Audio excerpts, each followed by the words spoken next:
आज मी टोमॅटो एक व्रॅप बनवते। त्याच्या व्रॅपसाठी मी गव्हाचं पीठ मळून घेतलंय, त्याचा गोळा करून घेतला, चपाती लाटून घेतली, जसं मी व्हिडिओमध्ये दाखवले तसं चपाती लाटून त्याला स्लायसेसमध्ये कट करून पुन्हा एक गोळा बनवून त्याचा छान पराठा लाटून घेतलाय आणि तो दोन्ही बाजूने शेकवून घेतलाय।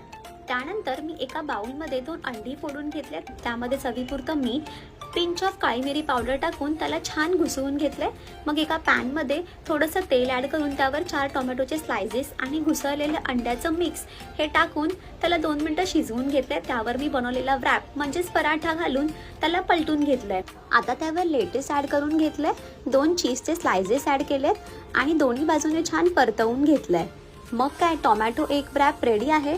तुम्ही याला कोणत्याही सॉसेस बरोबर खाऊ शकता। चला आता आपण बघूया की एग व्रॅप आतून कसा वाटतोय। वाव, किती यम्मी दिसतोय। तुम्ही मला सांगा, तुम्हाला कसा वाटला टोमॅटो एग व्रॅप।